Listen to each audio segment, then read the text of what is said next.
दोस्तों जय हिंद, वंदे मातरम। स्वागत है आपका इस वीडियो में। और आज के इस वीडियो में हम डिस्कशन करने वाले हैं फ्रेज के बारे में कि फ्रेज क्या है और ये कितने प्रकार के होते हैं। इसके अलावा हम ये भी जानेंगे कि फ्रेज और क्लॉज में अंतर क्या है, सेंटेंस क्या है, यानी तीनों चीज़ों के बारे में डिस्कशन करेंगे। लेकिन हमारा जो मेन टॉपिक है वो है फ्रेज। तो सबसे पहले हम शुरुआत करते हैं कि फ्रेज का जन्म कैसे हुआ। दोस्तों, अंग्रेजी वर्णमाला में यानी इंग्लिश अल्फाबेट्स में टोटल कितने लेटर्स होते हैं? तो ये होते हैं 26। ए से लेकर के जेड तक ये आपके 26 लेटर्स होते हैं और इन लेटर्स के द्वारा अंग्रेजी भाषा में शब्दों का निर्माण होता है। ये है शब्द। और ये जितने भी शब्द हम पढ़ते हैं, देखते हैं, लिखते हैं, ये शब्द का निर्माण इन 26 लेटर से हुआ है ना। अब ये जो लेटर्स है ना, लेटर से वर्ड्स बना और वर्ड से क्या बना है? फ्रेज बना है। तो सबसे छोटी चीज क्या है? लेटर। उसके बाद वर्ड, उसके बाद फिर फ्रेज। फ्रेज से भी जो बड़ा होता है वो होता है क्लॉज, और क्लॉज से भी जो बड़ा होता है वो होता है सेंटेंस। तो दोस्तों, इनमें अंतर क्या है इसके बारे में भी हम डिस्कशन करेंगे। बस ये आप जान लीजिए कि ये इस तरह से बढ़ते क्रम में है, यानी कि ये लेटर सबसे छोटा, फिर उससे बड़ा वर्ड, उससे भी बड़ा ग्रुप ऑफ वर्ड्स फ्रेज, और उससे भी बड़ा क्या होता है? क्लॉज होता है। क्लॉज से भी जो बड़ा होता है वो होता है सेंटेंस यानी वाक्य। अब देखते हैं कि फ्रेज है क्या। फ्रेज यानी वाक्यांश। वाक्यांश की हम बात करते हैं तो ये वाक्य का अंश होता है। अंश मतलब क्या हो गया? टुकड़ा। अब अंश मतलब टुकड़ा, और टुकड़ा मतलब क्या हो गया? सेंटेंस का एक तरह से हम जान सकते हैं कि वाक्य या सेंटेंस है ना, उसका टुकड़ा होता है ये, यानी ग्रुप ऑफ वर्ड्स होता है। तो इसका डेफिनेशन क्या है? देखिए, डेफिनेशन की बात करें तो a phrase forms a grammatical component in a sentence and often communicates a particular idea और detail. Unlike a clause, a phrase does not have both a subject and verb and therefore does not present a complete idea independently. देखिए, जो phrase होता है ना वो क्या होता है? सेंटेंस का एक टुकड़ा होता है, वाक्य का एक अंश होता है। और ये ऑफनली ये जो है कुछ तो सेंस देता है बट कंप्लीट सेंस नहीं देता है। ये आइडिया या विचार तो देता है बट वो ना एकदम कंप्लीट नहीं रहता, अधूरा रहता है, मान के चलिए। जैसे कि क्लॉज जो होता है ना, उसका उसके जैसे ये नहीं होता। फ्रेज का खुद का सब्जेक्ट या वर्ब नहीं होता, जबकि क्लॉज का होता है। तो इस तरह से ये जब किसी ग्रुप ऑफ वर्ड्स में जब ये यूज होता है, यानी सेंटेंस में जब ये होता है, तब ये पूरा कंप्लीट अर्थ देता है, अदरवाइज ये कंप्लीट अर्थ नहीं देता है। एग्जाम्पल देखिए, जैसे आप बोलोगे on the table. On the table मतलब टेबल पर, मतलब ये सेंस तो है, इसका कुछ मीनिंग तो है टेबल पर, लेकिन कंप्लीट सेंस ये नहीं देता है। दूसरी चीज मैंने ये बताया कि इसका खुद का सब्जेक्ट या सब्जेक्ट और इसका है ना, इसका सब्जेक्ट और वर्ब, खुद की इसका सब्जेक्ट या खुद का कोई वर्ब नहीं होता है। ये देखिए, इसमें कोई सब्जेक्ट या वर्ब दिखाई दे रहा है? नहीं, यानी अकेला इसका खुद जो है सब्जेक्ट या वर्ब नहीं होता है। द टॉल मैन बोल रहे हैं तो ये भी ग्रुप ऑफ वर्ड्स है, यानी एक लंबा व्यक्ति। लंबा व्यक्ति तो बोल रहे हैं लेकिन सेंस तो है, बट कंप्लीट सेंस नहीं दे रहा है। अगर ये कंप्लीट सेंस देगा तो उसे हम क्या बोलेंगे? सेंटेंस बोलेंगे, यानी वाक्य बोलेंगे। एज क्विकली एज पॉसिबल, यानी जितना संभव हो सके, जितना संभव हो सके, जितना जल्दी हो सके, ऐसा करके एज क्विकली एज पॉसिबल, जितना संभव हो सके उतना जल्दी, ऐसा। तो यहाँ पे भी सेंस तो दे रहा है बट कंप्लीट सेंस नहीं दे रहा है। तो इस तरह से फ्रेज क्या है? वाक्य का अंश है। अब इसी जो फ्रेज है ना, यही जो फ्रेज है, इसको हम जो है ना सेंटेंस में देखेंगे। जब ये कंप्लीट सेंस होगा तो ये जो है इसका पूरा मीनिंग रहेगा। तो देखिए, अब हमने इसमें कुछ जोड़ दिया, द बुक सब्जेक्ट जोड़ दिया और इज वर्ब जोड़ दिया। सब्जेक्ट और वर्ब जोड़ने के बाद ये क्या हो गया? कंप्लीट सेंस देने लग गया। तो क्या बोलेंगे इसे? हम वाक्य बोलेंगे। क्या बोलेंगे इसे? हम सेंटेंस, या फिर क्या बोलेंगे इसे? वाक्य बोलेंगे। तो इस तरह से ये सेंटेंस हो गया, the book is on the table, यानी पुस्तक टेबल के ऊपर है। The tall man was studying outside, यानी एक लंबा व्यक्ति है जो बाहर पढ़ाई कर रहा है। तो यहाँ पे हमने क्या जोड़ा? सब्जेक्ट और वर्ब हमने जोड़ दिया, तो ये क्या बन गया? कंप्लीट सेंस देने लग गया। और कंप्लीट सेंस देने लग गया तो इसे हम क्या बोलने लग गए? सेंटेंस बोलने लग गए। She ran as quickly as possible, यानी कि वह जितना संभव हो सका वो जो है जल्दी से जल्दी जो है दौड़ी, मतलब she ran as quickly as possible. तो इस तरह से वो इतनी तेज दौड़ी जितना संभव हो सका, ऐसा। ठीक है, तो इस तरह से आप देखने लगे ये क्या है, सेंटेंस है। लेकिन जब हम इसे देखेंगे तो ये टुकड़ा है, ऑन द टेबल। यहाँ पे आप देखेंगे द टॉल मैन, ये क्या है, टुकड़ा है ये सेंटेंस का। तो ये टुकड़ा या वाक्य का अंश जिसे हम क्या बोलेंगे, इसे एज क्विकली एज पॉसिबल, तो ये कहलाते हैं फ्रेज। अब आप समझ गए ना फ्रेज क्या है और सेंटेंस क्या है। अब देखिए एक बार और एक चीज और है कि फ्रेज तो हमने समझ लिया, फ्रेज मीन्स वाक्यांश। वाक्यांश मतलब वाक्य का अंश, यानी शब्द सेंटेंस का, वाक्य का टुकड़ा जिसका खुद का सब्जेक्ट और वर्ब ना हो। जिसका सब्जेक्ट या वर्ब ना हो उसे हम बोल देते हैं फ्रेज। लेकिन क्लॉज क्या है, सेंटेंस भी हमने समझ लिया कि सेंटेंस क्या होता है। सेंटेंस जो कंप्लीट सेंस दे उसे हम सेंटेंस कहते हैं। क्लॉज जो होता है, इसे देखिए, सेंटेंस को क्या बोलते हैं हम, वाक्य बोलते हैं। क्या बोलते हैं, वाक्य बोलते हैं। और क्लॉज जो होता है ना उसे हिंदी में क्या बोलते हैं, उपवाक्य बोलते हैं। क्या बोलते हैं, उपवाक्य। जैसे आप मंत्री देखे हैं, मंत्री, जैसे मुख्यमंत्री है, उप मुख्यमंत्री, ऐसे टाइप से होता है ना। तो ऐसे ही मान के चलिए, फ्रेज मतलब ग्रुप ऑफ वर्ड्स, सिर्फ शब्दों, ग्रुप ऑफ वर्ड्स मतलब शब्द का समूह होता है ये वाला। इसका सब्जेक्ट या वर्ब, सब्जेक्ट और वर्ब ना हो, है ना। और क्लॉज जो होता है ना, इसका खुद का सब्जेक्ट और वर्ब होता ही है। एक सब्जेक्ट कम से कम होना चाहिए और कम से कम एक वर्ब होनी चाहिए। तो मतलब सब्जेक्ट और वर्ब के कॉम्बिनेशन को ही क्या बोल देते हैं, क्लॉज बोल देते हैं, यानी उपवाक्य कहते हैं। यानी कि ये देखिए, ये इसमें ना फ्रेज में क्या होता है, ये सिर्फ ग्रुप ऑफ वर्ड्स है। लेकिन जो क्लॉज है ना वो ग्रुप ऑफ वर्ड्स होगा, लेकिन उसमें सब्जेक्ट और वर्ब का क्या होगा, कॉम्बिनेशन होगा। यानी आपको उसमें सब्जेक्ट और वर्ब मिलेंगे ही। ये कंप्लीट अर्थ दे भी सकता है, यानी इसका कंप्लीट सेंस होता है, और नहीं भी होता है। यानी कि ये ना कभी ये इंडिपेंडेंटली यूज होता है और डिपेंडेंटली भी यूज हो सकता है। ये कंप्लीट सेंस कभी देता है, कभी नहीं भी देता है। तो ये दोनों होता है। और सेंटेंस जो हमेशा कंप्लीट सेंस दे उसे हम क्या कहते हैं, वाक्य बोलते हैं। तो अब हम देखते हैं, इसका एग्जाम्पल देखेंगे तब और अच्छे से समझ में आएगा आपको। देखिए फ्रेज में और भी चीजें, जैसे if you allow he will seat on the table. अब अगर आप देखेंगे कि फ्रेज कहां पे है, तो फ्रेज अगर आप देखेंगे तो ये देखिए ऑन द टेबल, ये क्या है, ये फ्रेज है। क्या है ये, ऑन द टेबल, ये फ्रेज है ना। यानी ग्रुप ऑफ वर्ड्स है जिसका कंप्लीट सेंस नहीं है, जिसका खुद का सब्जेक्ट या सब्जेक्ट और वर्ब ना हो।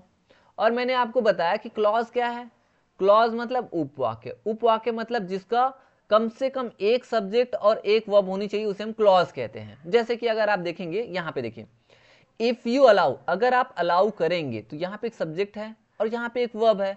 तो इसे हम क्या बोलेंगे, इस भाग को हम क्या बोलेंगे, यहाँ तक ये क्या है, या ये क्या है, एक क्लॉज है। क्या है ये, क्लॉज है। इफ यू अलाउ, अगर आप अलाउ करोगे तो क्या होगा, he will seat on the table, तब वो टेबल पे बैठेगा। तो यहाँ पे फिर आप देखिए, यहाँ पे और ही क्या है, एक सब्जेक्ट है ये वाला, और विल सीट ये हेल्पिंग वर्ब और ये मेन वर्ब, तो ये वर्ब है, वर्ब का कॉम्बिनेशन। तो यहाँ अगर आप देखेंगे तो सब्जेक्ट वर्ब, तो यहाँ पे दो सब्जेक्ट वर्ब का कॉम्बिनेशन है, दो जोड़ा है। तो यहाँ पे क्लॉज कितने, अगर आप बोलेंगे तो कितने क्लॉज हो गए, दो क्लॉज हो गए। कितने क्लॉज, दो क्लॉज। आ रहा है ना समझ में। इफ यू अलाउ वाला एक क्लॉज हो गया यहां से यहां तक, और he will seat on the table ये वाला एक क्लॉज हो गया। तो यहाँ पे क्लॉज 1 और क्लॉज 2, दो क्लॉज है। लेकिन हम बात करें कि सेंटेंस कितने हैं, तो ये एक ही सेंटेंस है। कितने हैं सेंटेंस, सेंटेंस एक है। आया समझ में। ऐसे आपको देखना है, ये कंप्लीट एक सेंटेंस है जिसमें कितने क्लॉज है, दो क्लॉज है। वाक्य एक है लेकिन उपवाक्य कितने हैं, दो उपवाक्य है। कैसे जाना, सब्जेक्ट और वर्ब को काउंट करके। और फ्रेज कितने हैं, तो फ्रेज यहाँ पे ग्रुप ऑफ वर्ड्स को हम फ्रेज बोल देते हैं। किसी को भी आप निकाल दीजिए, उसे आप फ्रेज बोल सकते हैं जनरली। आया समझ में। और एक एग्जांपल से समझिए, जैसे you know that the tall man is my brother. You know that the tall man is my brother. अगर आप देखेंगे तो यहाँ पे एक सब्जेक्ट है और यहाँ पे एक वर्ब है। तो यहाँ पे सब्जेक्ट वर्ब का कॉम्बिनेशन ये क्या है, क्लॉज है ना, क्लॉज है ये। और दैट एक कंजंक्शन की तरह यूज हुआ है। द टाल मैन इज माई ब्रदर, तो यहाँ पे भी आप देखेंगे द टाल मैन ये वाला सब्जेक्ट है ना, द टॉल मैन सब्जेक्ट है और इज क्या है, वर्ब है। तो सब्जेक्ट वर्ब कॉम्बिनेशन यानी कि फिर से ये क्लॉज है, यानी उपवाक्य है। और ये कंप्लीटली क्या है, ये कंप्लीटली एक सेंटेंस है ना।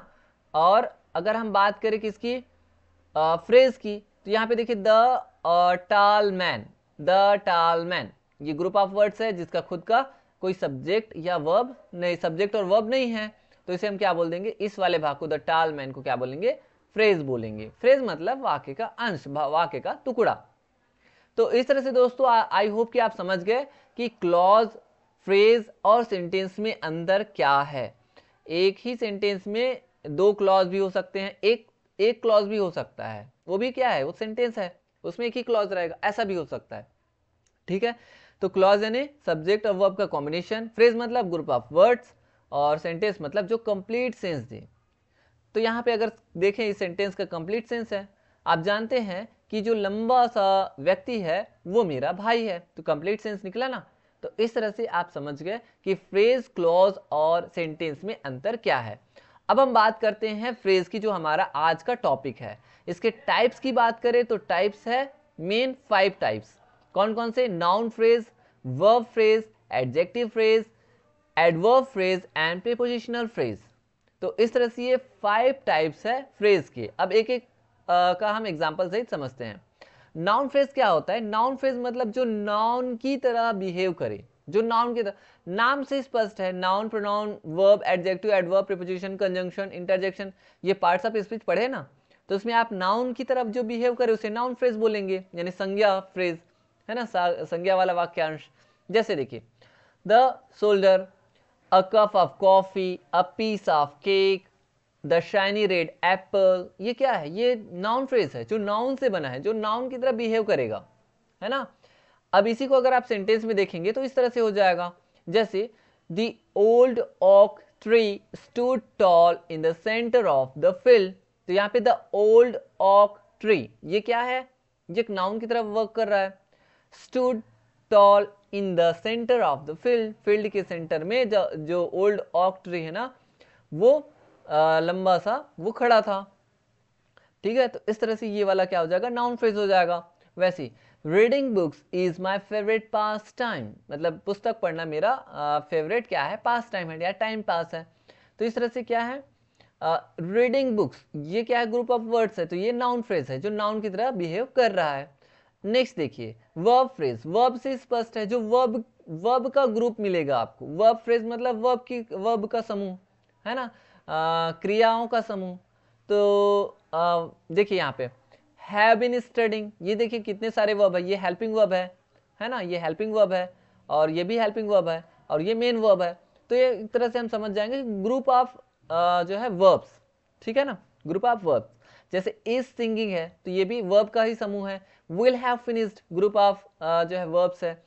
हैज बीन आस्किंग, तो यहाँ पे भी ये जितने भी क्या है, वर्ब फ्रेज है। नेक्स्ट देखिए, जिसमें हम समझेंगे कि ये कैसे सेंटेंस में यूज होते हैं। जैसे जैसे देखिए,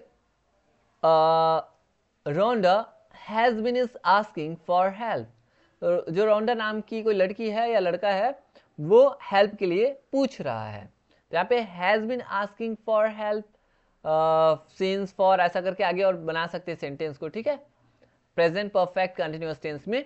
तो यहाँ पे हैज बीन आस्किंग ये क्या है, ग्रुप ऑफ जो है वर्ब्स है, तो ये वर्ब फ्रेज कहलाएगा। ही विल बी सिंगिंग, तो विल बी सिंगिंग क्या है, ये वर्ब फ्रेज है। नेक्स्ट देखिए, एडजेक्टिव फ्रेज या एडजेक्टिव फ्रेज, ओके। तो एडजेक्टिव फ्रेज या एडजेक्टिव फ्रेज क्या है, तो ये फ्रेज जो एडजेक्टिव तरह वर्क करे, यानी जिसमें एडजेक्टिव जैसा काम हो, यानी एडजेक्टिव मतलब क्या होता है, विशेषण जो मॉडिफाई करे नाउन या प्रोनाउन को, इस टाइप का।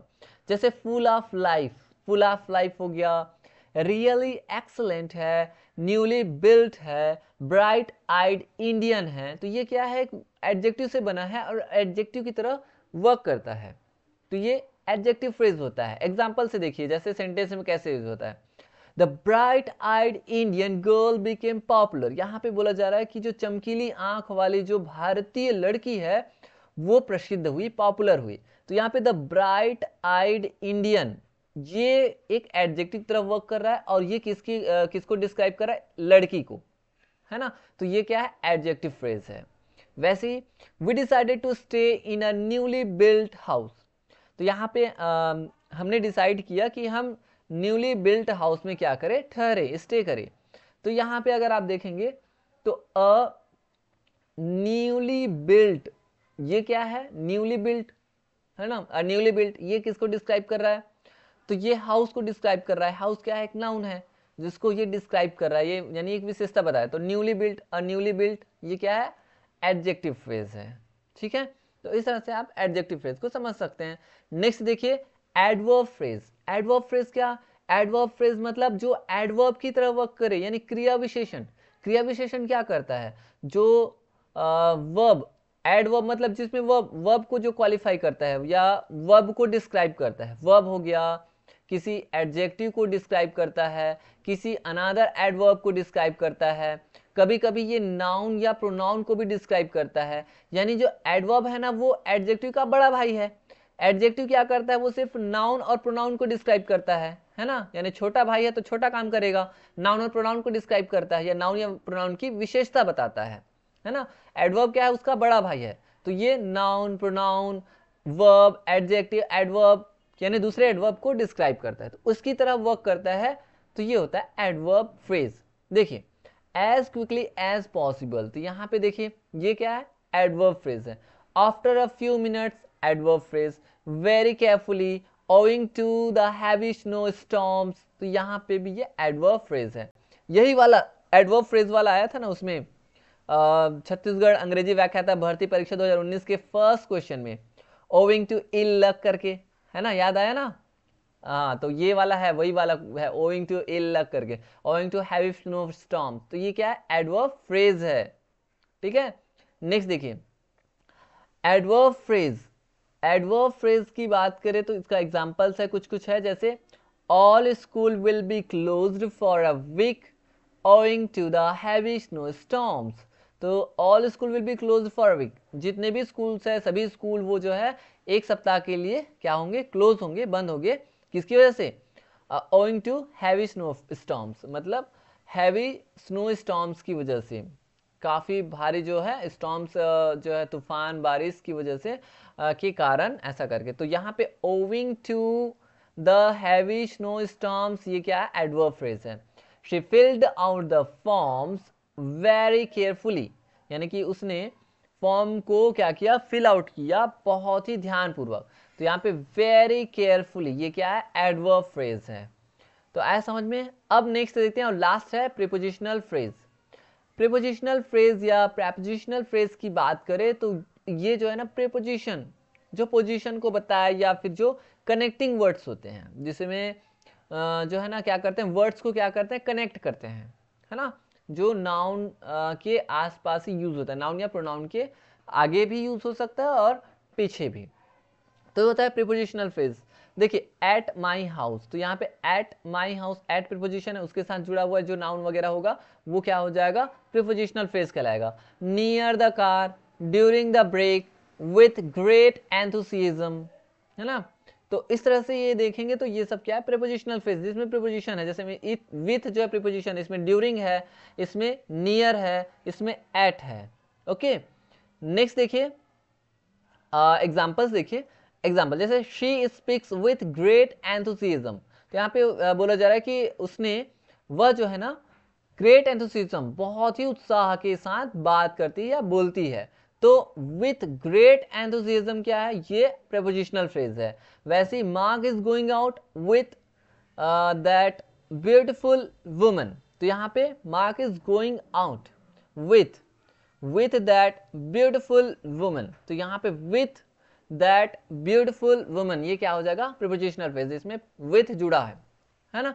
तो इस तरह से दोस्तों आज हमने जान लिया है कि फ्रेज क्या है ना। लेटर से बना है क्या, लेटर से बना है वर्ड, वर्ड से बना है फ्रेज, फ्रेज से जो बड़ा होता है जिसमें सब्जेक्ट और वर्ब का कॉम्बिनेशन होता है उसे हम बोलते हैं क्लॉज, इसका सब्जेक्ट और वर्ब नहीं होता है ना, सब्जेक्ट वर्ब ना हो, ग्रुप ऑफ वर्ड्स है वो फ्रेज है। उससे भी बड़ा है क्लॉज, क्लॉज मतलब जिसका खुद का सब्जेक्ट और वर्ब होना चाहिए वो है क्लॉज। क्लॉज से भी बड़ा होता है वो होता है सेंटेंस, है ना। तो इस तरह से दोस्तों आज हमने इन सारी चीज़ों के बारे में डिस्कशन कर लिया है। आई होप कि आपको ये सारी चीज़ें पसंद आई होगी और ये सारे जो भी चीज़ें मैंने आज आपको बताए हैं पढ़ाए हैं वो आपको अच्छे से समझ में आया होगा।